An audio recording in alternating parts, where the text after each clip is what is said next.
안녕하세요. 코잉글리시의 코입니다. 이 영상은 영어 공부 중 발음에 어려움을 겪고 있다면 끝까지 시청하세요. 영어 강의를 하다 보면 발음에 관한 질문을 굉장히 많이 받습니다. 알파벳을 방금 막 배운 초등학생, 아이들이 발음을 잘했으면 좋겠다라는 마음을 가진 학부모님들, 그리고 뒤늦게 영어 교육을 받으면서 발음에 관심을 가진 성인들까지 굉장히 많은 분들이 이제 질문을 해주시는데요. 이렇게 많은 분들 중에서 우리가 두 가지로 분류를 하자면 첫 번째, 문자 중심의 교육을 받은 성인입니다. 중고등학교 내신, 수능, 토익, 그리고 공무원 시험까지 그냥 눈으로 독해만 하고 해석만 하고 넘어가면 되는 시험이거든요. 전혀 소리를 내볼 경험이 없으니 당연히 발음이 좋지 않습니다. 그리고 발음을 어떻게 해야 되는지도 모르고 있는 경우가 많죠. 근데 외국에 가야 될 기회가 생기거나 영어로 말해야 될 어떤 상황이 닥치면 이 발음이 발목을 잡습니다. 둘째, 파닉스로 발음을 공부하고 있는 어린아이들입니다. 저는 외국에서 영어 공부를 하고 온 언어 전공자인데요. 외국에서 공부할 땐 파닉스라는 표현을 한 번도 써본 적이 없어요. 근데 한국에 돌아와서 보니까 이 파닉스라는 개념이 굉장히 인기가 많더라고요. 그래서 이 파닉스를 좀 살펴보니 철자를 보고 영어 발음을 하는 어떠한 그런 구조를 살피는 건데 이게 아이들이 굉장히 학습하는데 어려워합니다. 왜냐하면 똑같은 철자, 즉 알파벳을 보고 단어에 따라 발음이 달리 되는 경우가 너무 많습니다. 그 경우의 수를 또 다 외워야 되고요. 그리고 이것을 외웠다 하더라도 적용하는 걸 애들이 되게 힘들어해요. 자, 제가 앞에서 말한 성인과 어린아이들 두 부류의 공통점이 뭐냐면 철자를 보고 영어 발음을 하려고 한다는 거예요. 여기 시작 자체가 오류입니다. 영어는 철자 그대로 소리를 내는 게 아니고요. 소리를 내는 체계가 따로 있습니다. 즉 소리를 나타내는 기호가 따로 있다는 얘기인데요. 이게 발음기호입니다. 그래서 이 기호를 정확하게 공부를 해주셔야 되는 거예요. 이 말은 영어라는 언어는 문자와 소리를 나타내는 체계가 다르다라는 겁니다. 한국말은 문자와 소리를 나타내는 체계가 같습니다. 한글을 통해서 문자를 나타내고 발음도 문자로 적어서 표현을 합니다. 예를 들면 학생이라는 단어는요. 표기는 이렇게 하고요. 한글로. 발음 나는 걸 적으면 이렇게 발음을 합니다. 선생님, 거대한 이런 단어들은 자, 한글을 적어 놓고 한글로 우리가 문자를 적죠. 발음도 한글로 표시를 하죠. 발음이 바뀌는 국물. 발음이 바뀌었지만 여전히 표기, 문자 표기와 발음 표기가 똑같이 한글로 표현을 하는 겁니다. 자, 그런데 영어는요. but, dog,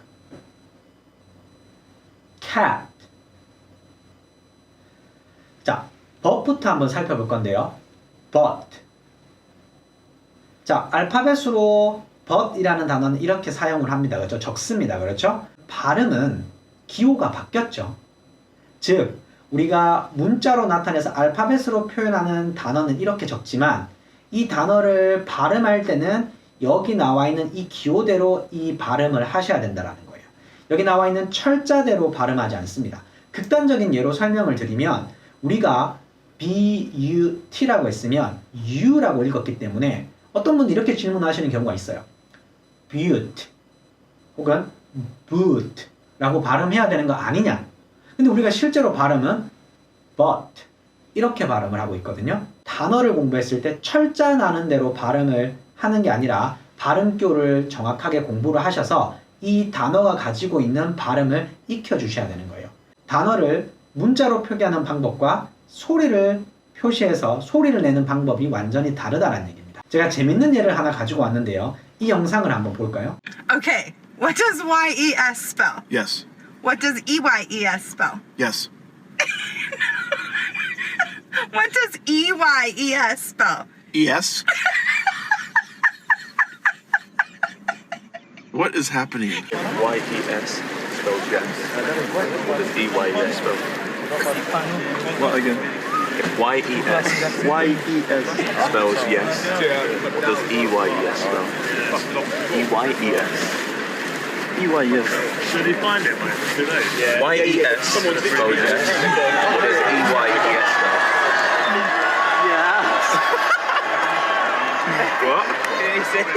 Yes. Everyone spells eyes. 자, 어떠셨나요? 우리가 YES 이렇게 적는 걸 발음은 yes라고 대부분 알고 있을 겁니다. 근데 우리가 그 앞에 e를 붙이면 우리가 만약에 철자대로 발음을 한다라고 치면 e를 붙였기 때문에 es 우리 안에서 영상 안에서 이렇게 얘기를 하죠. 그래서 우리가 이런 오류를 발생하는 이유는 바로 철자대로 발음하려고 하는 겁니다. yes 앞에 e를 붙이면 어떤 단어인가요? 맞습니다. eyes 눈이 되거든요. 즉 철자대로 발음하는 게 아니라 각각의 단어가 가지고 있는 발음 방식이 다 다르다라는 것을 인정하고 우리가 발음 기호를 통해서 그 단어의 발음을 그냥 기억해 두셔야 되는 거예요. 발음 기호를 공부해야 되는 두 번째 이유입니다. 영어에는 한국말에 없는 소리가 많습니다. 자, 그 소리들을 우리가 발음 기호대로 공부를 하시고 소리를 내실 수 있어야 되는데 한국말에 있는 그냥 소리를 그냥 영어에 대입하면 그리고 이야기를 하거나 발음을 하면 외국인 입장에서는 전혀 못 알아듣는 경우가 발생합니다. 좀 극단적인 예를 보여드릴게요. 우리가 알고 있는 단어, 이 단어 동물원이라는 단어거든요. 발음 어떻게 할까요? 쉽게 발음하면 주라고 발음을 합니다. 이유가 뭐냐면 Z라고 발음하는 이 발음이 우리나라에서는 그냥 Z 이렇게 발음을 하거든요. 근데 사실은 이 발음은 Z 이렇게 발음하시는 거예요. 그러면 이 주라는 단어 ZOO라고 적혀있는 단어는 발음을 이렇게 할 겁니다. 우리가 이 발음표를 읽으면 zoo 이렇게 발음하셔야 되는 거예요. 이렇게 발음하셔야지 상대방이 알아들을 수 있다는 거예요. 그러니까 Z라는 소리는 우리 한국어에는 존재하지 않습니다. 그렇기 때문에 이 소리를 배우고 이 소리를 내가 익히고 어떻게 내는지를 알고 이 기호를 보고 이렇게 발음해야 되는구나 라고 생각하시면서 단어를 외우셔야 되는 거예요. 좀 이해가 되셨나요? 자, 여기까지 어떤 분들이 발음을 힘들어하고 그리고 그런 분들이 발음 기호를 꼭 공부해야 되는 이유를 두 가지를 살펴봤는데요. 저도 처음에 외국에 갔을 때 이 소리가 정확하게 전달이 안 되니 의사소통하는데 굉장히 많은 어려움을 겪었거든요. 그래서 이 발음 기호를 공부하고 사람들과 소통하다 보니까 훨씬 소통이 잘 되더라고요. 그래서 발음 기호를 꼭 공부하셔야 된다는 걸 기억해 두시면 좋겠습니다. 사실 컨텐츠를 준비하면서 여러 영상들을 좀 찾아봤는데 유튜버에 좀 구독자 수가 있으신 어떤 분이 발음 기호 공부하지 말라고 얘기를 하더라고요. 발음 기호 반드시 공부하셔야 됩니다. 그분이 발음 기호를 공부하지 말라고 하는 이유는 발음 기호가 44개이기 때문에 너무 많은 것들을 외워야 된다라고 얘기를 하는데요. 사실 철자와 발음 기호는 다르지만 비슷한 부분도 있습니다. 그런 부분들은 쉽게 익힐 수도 있고요. 그리고 우리가 발음 기호를 공부하면서 중요한 파트를 좀 깨우치시면 그 뒤에는 약간의 응용이 들어가는 거기 때문에 충분히 여러분들도 발음 기호 쉽게 익힐 수 있습니다. 한 번에 다 끝내고 발음 기호를 마스터하는 건 아니고요. 우리가 영어 공부를 하면서 이 발음에 대해서 계속 익숙하게 만들어 간다라고 생각을 하시고 공부를 하시면 좋을 것 같습니다. 또 발음 기호를 통해서 공부하다 보면 이게 생각보다 재밌습니다. 이전에는 발음하지 못했던 소리를 내가 정확하게 발음하면서 내가 말하고 있는 소리가 생각보다 더 영어처럼 들릴 때가 있어요. 그때 굉장히 기분이 좋거든요. 또 그렇게 발음을 하고 문장을 만들고 누군가와 소통하다 보면 여러분들 발음이 되게 좋아졌다. 혹은 너 발음이 되게 좋구나. 이런 얘기까지 듣게 될 겁니다. 그때의 그 희열, 성취감을 느끼기 위해서 발음 기호를 함께 공부하시면 좋을 것 같아요. 많은 자료들이 있고 컨텐츠들이 있을 거니까 그런 것들을 통해서 여러분들의 발음을 향상시키면 좋겠습니다. 저도 다음 영상부터 이 발음 기호를 차근차근 한번 정리해 볼 수 있도록 하겠습니다. 다음 영상에서 우리 발음 기호 공부하면서 만날 수 있도록 하겠습니다. Bye!